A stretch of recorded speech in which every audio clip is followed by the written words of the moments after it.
बिस्मिल्लाहिर्रहमानिर्रहीम। उसने चमचा हिलाकर पतीली बंद किया, झुककर चूल्हा कदरे आहिस्ता किया और वापस कटिंग बोर्ड की तरफ आई। जहाँ सलाद की सब्जियों का ढेर था, वहीं खड़े खड़े सर झुकाए खट खट सब्जियां काटने लगी। इधर हो महमल, रजिया फूफू ने अंदर झांका। महमल ने सर उठाया।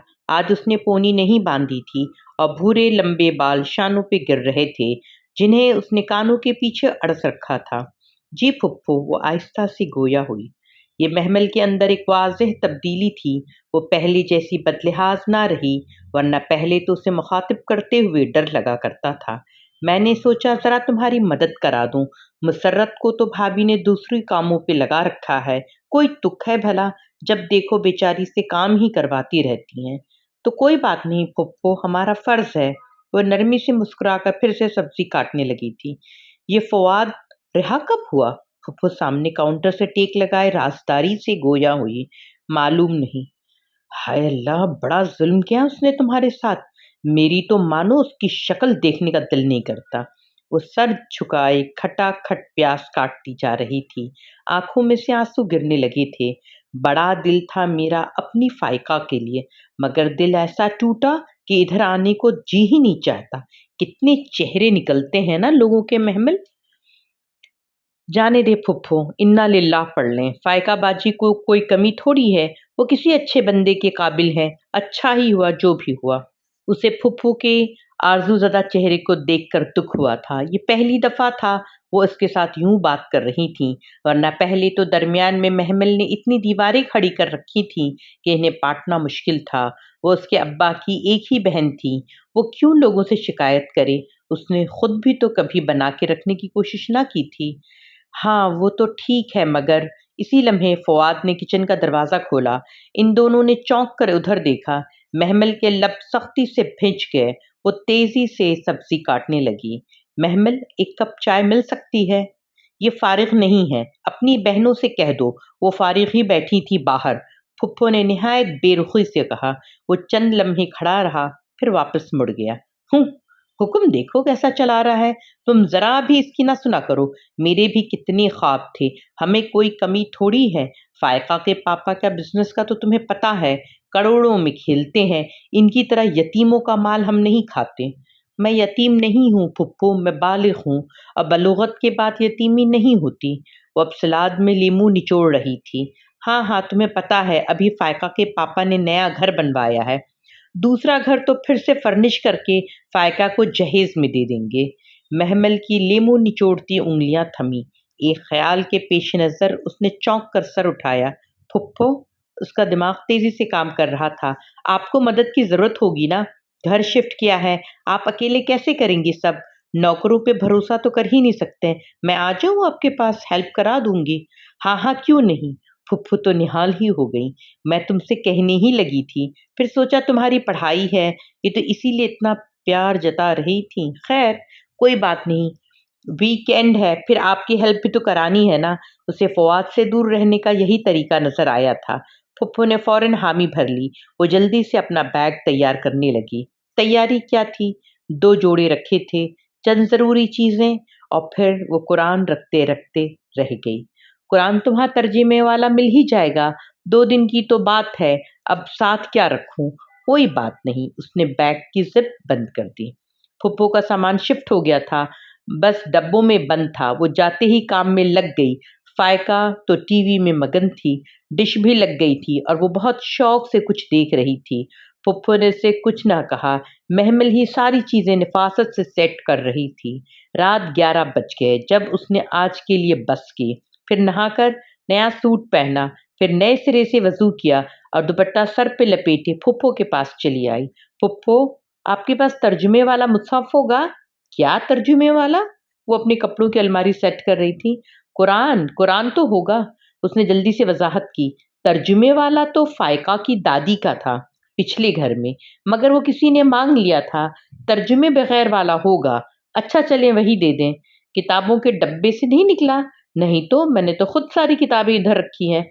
फिर शायद कहीं मिसप्लेस हो गया होगा। फायका से पूछ लो। और फिर से वो काम में मगन हो गई। वो बेदिली से फायका के पास आई। फायका बाजी, आपके पास कुरान होगा? मेरे पास? अरे, मुझे क्या करना है? वो उल्टा हैरान हुई। अम्मा से पूछो, उन्हीं को पता होगा। वो मायूसी से खुद ही ढूंढने लगी, किताबों के रैक को फिर से देखा, एक एक चीज छान मारी, मगर कुरान न था, न मिला। वो अपने कमरे में आई, अपना बैग फिर से खोला, शायद कोई मुअज्जज़ा हो जाए और शायद उसने कुरान रख दिया हो। सारे कपड़े ऊपर नीचे किए, मगर वो होता तो मिलता। वो फिर से लाउंज में आ गई। फायका बाजी, आपके पास कोई कैसेट होगी तिलावत की? नहीं, फायका ने लापरवाही से शानी झटके। कोई चैनल होगा जिस पे तिलावत आती हो। तंग मत करो महमल, मैं मूवी देख रही हूँ। वो उकता कर रुख पूरा टीवी की तरफ मोड़ कर बैठ गई। महमल थके थके कदमों से वापस आई और फिर बेड पे गिरकर न जाने क्यों रोने लगी थी। रात वो बेचैन सी नींद सोई। अगला सारा दिन काम करवाते वो मखमूम बेचैन रही। खाने की भी चंद लुकमे ले सकी, उसे तो खाया ही नहीं जा रहा था।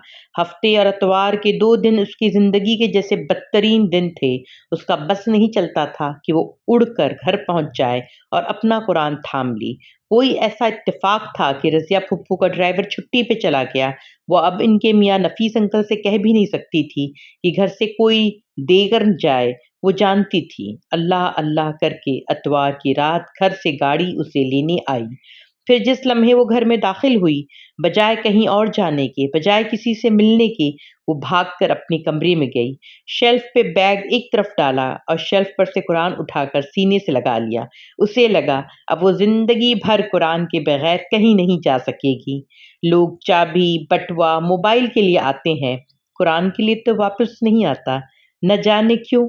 महमल, अम्मा पुकारती हुई आई तो उसने आंसू खुश्क किए और अपने मुसहफ को एहतियात से शेल्फ पे रखा। महमल, ये लो। अम्मा ने दरवाजा खोला और एक खत का लिफाफा उसकी तरफ बढ़ाया। तुम्हारी डाक आई थी कल? मेरी डाक? उसने हैरत से लिफाफा थामा। मुसरत जल्दी में थी, लिफाफा देकर पलट गई। उसने उलझते हुए लिफाफा चाक किया और अंदर मौजूद कागज निकाले। वो स्कॉलरशिप था जो उसको दिया गया था, इंग्लैंड में आला तालीम का स्कॉलरशिप। वो बेयकीनी से उसे देख रही थी। महमल, तुम्हारी डाक आई थी क्या? क्या वो स्कॉलरशिप था? खाने की मेज पे आगाजान ने पूछा तो एकदम सन्नाटा छा गया। महमल ने झुका हुआ सर उठाया। सब हाथ रोके उसे ही देख रहे थे। जी, उसे अपनी आवाज कहीं दूर से आती सुनाई दी, खुशी या जोश से खाली आवाज। तो क्लासेस कब स्टार्ट होंगी? आगा जान बात करने के साथ साथ चमचा काटा प्लेट में खड़का रहे थे। बाकी सब दम साधे महमल को देख रहे थे।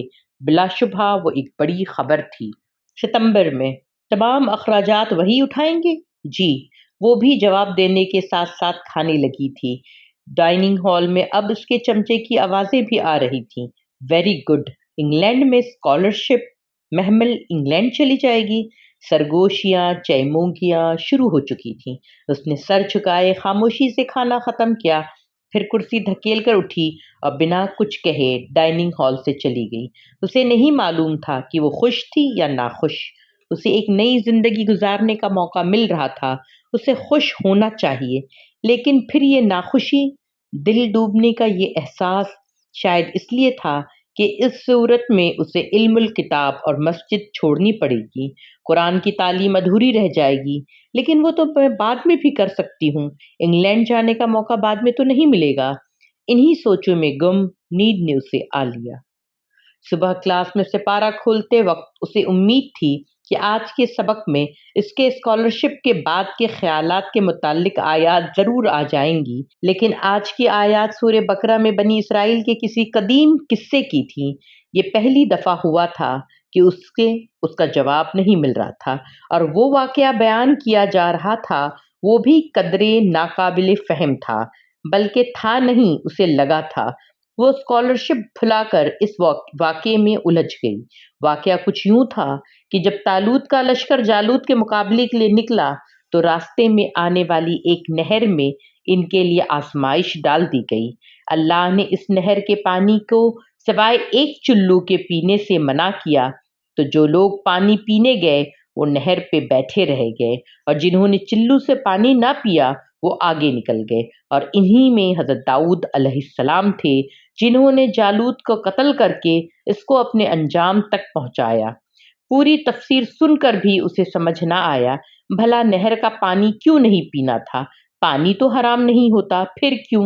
وہ پورا دن یہی سوچتی رہ گئی، یہاں تک کہ رات جب میٹھا لینے کچن میں آئی تو بھی یہی سوچ رہی تھی۔ کچن خالی تھا۔ اس نے فریزر کا ڈھکن کھولا، سویٹ ڈش کے ڈونگے نکالے، ٹرے میں رکھے اور ٹرے اٹھائے باہر آئی۔ تلاوت کی آواز اس کی سماعت میں یوں ہی گونج رہی تھی۔ پھر جب طالوت اپنے لشکروں کے ساتھ جدا ہوا، وہ ٹرے اٹھائے ڈائننگ ہال میں آئی۔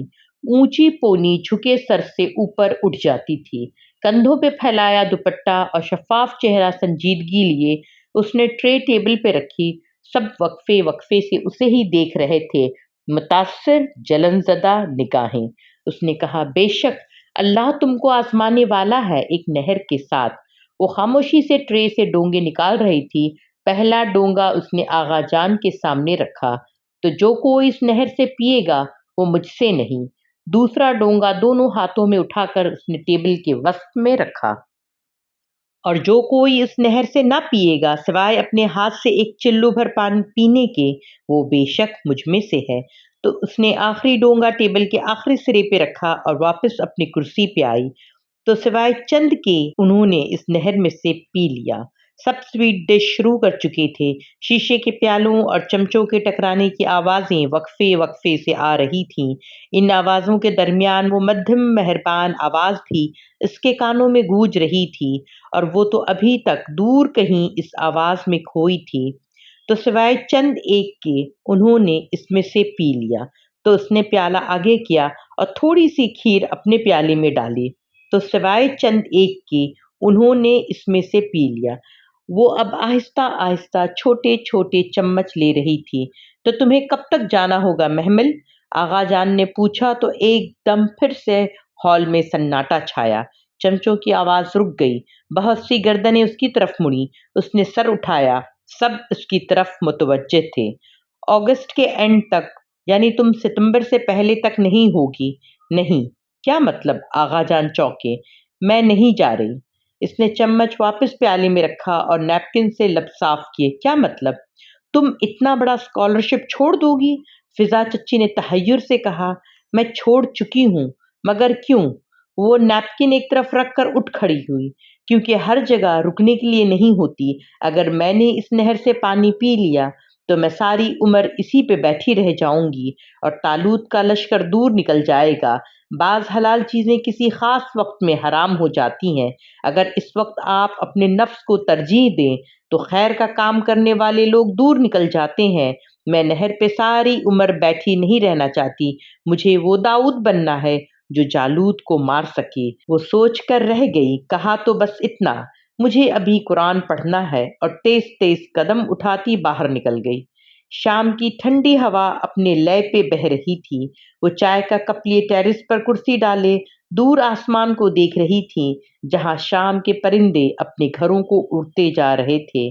ٹیرس سے سامنے والوں کا گھر نظر آتا تھا، انہی میں بریگیڈیئر صاحب کا گھر، جن کی قرآن خوانی ایک روز اس نے دیکھی تھی۔ قرآن کو بھی پتہ نہیں تھا ہم لوگوں نے اسے کیا سے کیا بنا دیا۔ اس نے کسی خیال کے تحت کب سائڈ پہ رکھا اور اٹھی۔ ابھی مڑی ہی تھی کہ سامنے فواد کا چہرہ دکھائی دیا۔ وہ گھبرا کر ایک دم پیچھے ہٹی۔ وہ اندر کھلنے والے دروازے میں کھڑا تھا، سینے پہ ہاتھ باندھے، لب بھیجے اسے دیکھ رہا تھا۔ تم مجھ سے کتراتی پھر رہی ہو، حالانکہ تم جانتی ہو کہ میرا قصور نہیں ہے۔ وہ چپ رہی۔ کل دوپہر 3 بجے میں اسٹاپ پر تمہارا انتظار کروں گا۔ مجھے تم سے ضروری بات کرنی ہے۔ آئی ہوپ کہ تم میری بات ضرور سننے آؤ گی۔ وہ کہہ کر ایک طرف ہو گیا۔ محمل کا راستہ کھل گیا۔ وہ بنا اسے دیکھے تیزی سے دہلیز پار کر گئی۔ ایک قسم تھی جو اس نے کھا لی تھی، وہ اسے توڑ نہیں سکتی تھی۔ وہ اس لمحے سیڑھیاں اترتے اسے محسوس ہوا کہ شاید وہ اس قسم کے بوجھ سے اب نجات حاصل کرنا چاہتی ہے۔ اب اس سے وہ قسم نبھائی نہیں جا رہی۔ بس ایک دفعہ وہ فواد سے باہر مل لے تو کیا ہو جائے گا؟ بس ایک دفعہ۔ کل دوپہر 3 بجے نہیں، میں قسم نہیں توڑوں گی۔ اس نے گھبرا کر سر جھٹکا۔ اس کے اندر کی سوچیں اسے وحشت زدہ کرنے لگی تھیں۔ پھر اسے یاد آیا، وہ ٹیرس سے بھلا کیوں نیچے آنے لگی تھی؟ ہاں، قرآن خوانی والا گھر۔ وہ سوچ کر گھر سے باہر آئی۔ ساتھ والا بنگلہ بیلوں سے ڈھکا تھا، خوبصورت بنگلہ تھا۔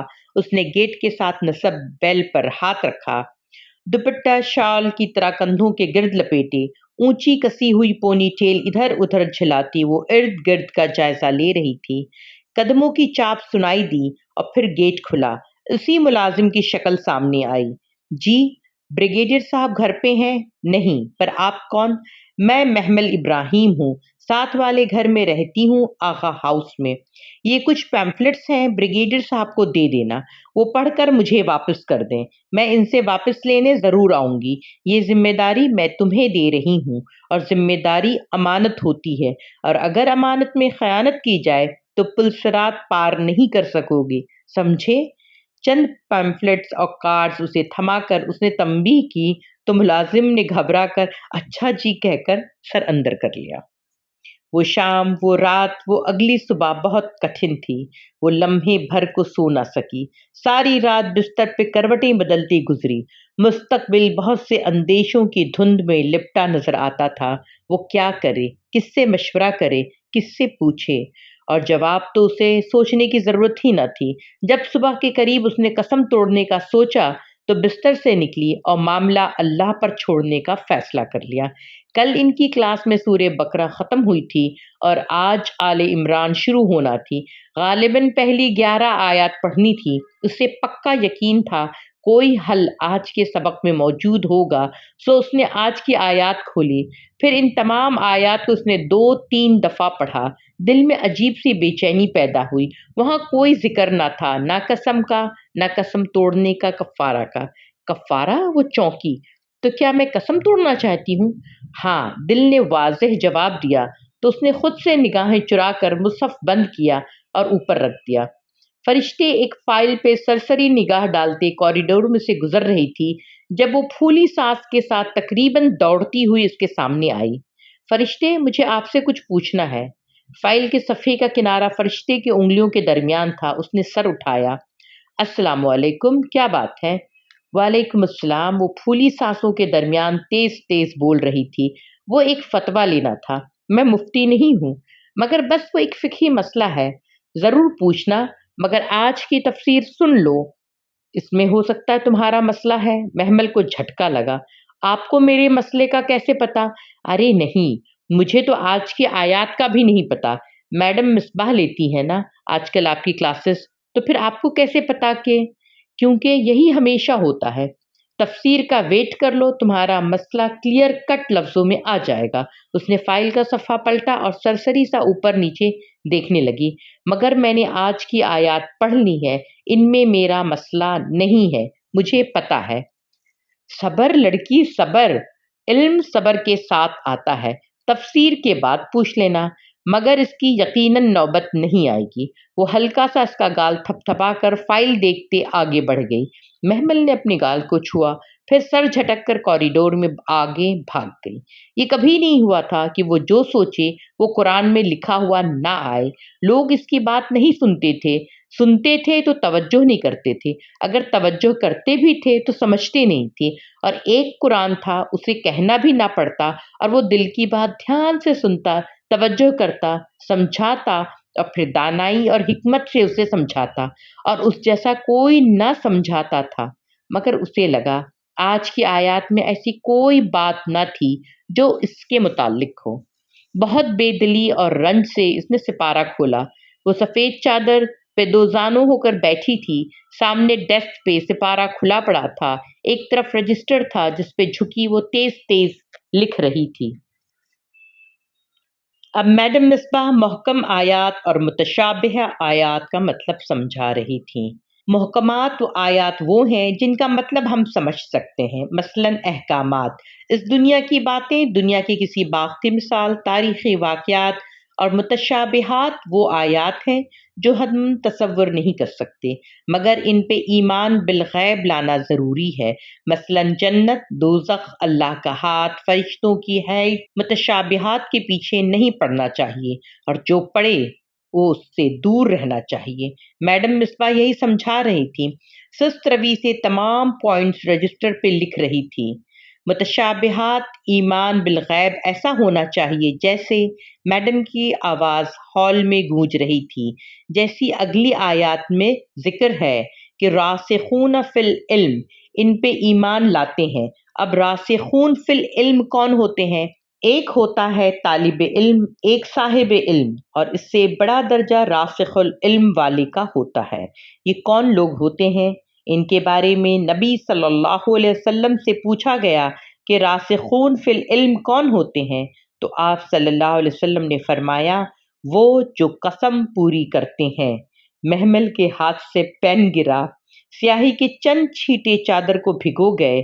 میڈم آگے بھی کہہ رہی تھیں، جن کے دل مستقیم ہوں، مگر وہ ایک ٹک پھٹی پھٹی نگاہوں سے سپارے پہ لکھے راسخون فی العلم کے الفاظ کو دیکھے جا رہی تھی۔ ایک ہی تکرار اس کے کانوں میں بار بار گونج رہی تھی، وہ جو قسم پوری کرتے ہیں۔ وہ بدسقطہ کی کیفیت میں سپارے کو دیکھ رہی تھی۔ راسخون فی العلم، سپارے کے الفاظ دھندلا گئے، اس کی آنکھوں سے ٹپ ٹپ آنسو گرنے لگے تھے۔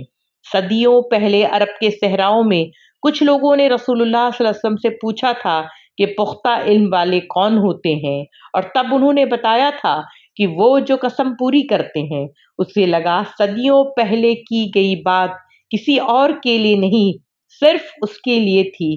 وہ انگلیوں کے پوروں سے ان تین الفاظ کو بار بار چھو رہی تھی، انہیں محسوس کر رہی تھی۔ آنسو اس کے گالوں سے لڑھک کر گردن پہ پھسل رہے تھے۔ یہ الفاظ آج کی آیات میں سے تھے۔ اس نے بھلا کیسے سمجھ لیا کہ مسئلے کا حل آج کی آیات میں نہیں ملے گا؟ ہم نے سنا اور ہم نے اطاعت کی۔ اس نے ہتھیار ڈال دیے۔ قسم کھانا پسندیدہ تھا، لیکن اب وہ اسے ہمیشہ نبھاتی تھی، اور وہ جانتی تھی کہ یہی اس کے لیے بہتر تھا۔ اس روز وہ 3 بجے سے پہلے ہی گھر آ گئی تھی۔ وہ صبح بہت زرد سی طلوع ہوئی تھی، آئینے کے سامنے کھڑی خود کو دیکھ رہی تھی۔ آج اس نے اونچی پونی کے بجائے سادہ سی چوٹی بنائی تھی۔ شفاف چہرے پہ ذرا سی اداسی چھائی تھی۔ وہ چند لمحے خود کو دیکھتی رہی، پھر سیاہ چادر سر پہ رکھی اور ٹھوری تک لپیٹ کر بکل دوسرے کندھے پہ ڈالی۔ آج اسے گواہی دینی تھی، فواد کے خلاف یا اپنے خلاف۔ لاؤنج میں تینوں چچا انتظار کر رہے تھے۔ کلف لگے سفید شلوار قمیض میں آغا جان کمر پہ ہاتھ باندھے ادھر ادھر بے چینی سے ٹہل رہے تھے۔ اسے راہداری سے آتے دیکھا تو رک گئے۔ چلیں، وہ سپاٹ چہرہ لیے ان کو دیکھے بغیر دروازے کی طرف بڑھی اور اسے کھول کر باہر نکلی۔ وہ سب اکٹھے باہر نکلے۔ گیٹ کھلا، یکے بعد دیگرے دونوں گاڑیاں پورچ سے باہر سڑک پہ رواں دواں تھیں۔ اس اونچے گھر کی بہت سی کھڑکیوں میں سے بہت سی عورتیں ان کو جاتے دیکھ رہی تھیں۔ گاڑیاں گم ہو گئیں تو لڑکیوں نے پردے چھوڑ دیے۔ زرد سی راہداری میں وہ سمٹی سمٹائی نگاہیں نیچے کیے آغا جان کے ساتھ چل رہی تھی۔ ادھر ادھر پولیس والے، وکلا اور کتنے ہی لوگ گزر رہے تھے۔ بہت وحشتناک سی جگہ تھی، سر نہیں اٹھایا جا رہا تھا۔ بس لمحے بھر کو اس نے چہرہ اوپر کیا تو کوریڈور کے اختتام پہ وہ کھڑا تھا۔ وہ اپنے کسی سپاہی کو اکھڑتے اور تیور لیے غصے سے کچھ کہتا۔ یونیفارم میں ملبوس، سر پہ کیپ، وہ بہت ہی وجیح، ہینڈسم تھا، اور زندگی میں پہلی دفعہ محمل کو اس پہ غصہ نہیں آیا تھا۔ اسے ان تمام لوگوں میں ایک وہی اپنا ہمدرد لگا تھا۔ اس نے نگاہیں جھکا لی، کوریڈور کے موڑ کے قریب ہی تھی جب ہمایوں کی نگاہ اس پر پڑی اور وہ ٹھہر گیا۔ آغا کریم کے بائیں کندھے کے پیچھے چھپی ہوئی، گردن جھکائے، سیاہ چادر میں لپٹی لڑکی جس کے چہرے پہ زمانوں کی تھکن رقم تھی، اس نے سر نہیں اٹھایا۔ وہ اسے دیکھتا رہا یہاں تک کہ وہ اس کے قریب سے سر جھکائے گزر گئی۔ ہاں، آغا کریم نے ایک متنفر نگاہ اس پہ ضرور ڈالی تھی۔ اب وہ گردن موڑ کر اسے دیکھنے لگا۔ شاید وہ اس کی آنکھیں دیکھنا چاہتا تھا، انہیں پڑھنا چاہتا تھا۔ کوریڈور کے درمیان میں ایک دم سے کالی چادر والی لڑکی نے گردن پیچھے کو موڑی۔ دونوں کی نگاہیں لمحے بھر کو ملی۔ اسے محمل کی آنکھوں میں زمانوں کی تھکن نظر آئی۔ پھر اس نے چہرہ موڑ لیا اور اسی طرح سر جھکائے اپنے چچاؤں کے نرغے میں آگے چلتی چلی گئی۔ کمرہ عدالت میں وہ قطار کی بائیں نشست پر سب سے پیچھے بیٹھی تھی۔ آغا جان اس کے دائیں طرف تھے، اس کے بائیں جانب کچھ نہ تھا، قطار خالی تھی۔ وہ سر جھکائے ساری کاروائی سنتی رہی، اس سے نظر تک نہ اٹھائی جاتی تھی، یوں جیسے ہر کوئی اسے ہی دیکھ رہا ہو۔ وہ پھر ایک ساتھ کو جیسے اس نے سر اٹھایا، وہ دوسرے سٹینڈ میں بیٹھا گردن ترچھی کیے اسے دیکھ رہا تھا۔ وہ دونوں کو ایک دوسرے کو دیکھتے رہے۔ ہمایوں کی نگاہوں میں سوال تھے، چبھتے ہوئے پریشان کن سوال۔ اس سے زیادہ دیر دیکھا نہ گیا۔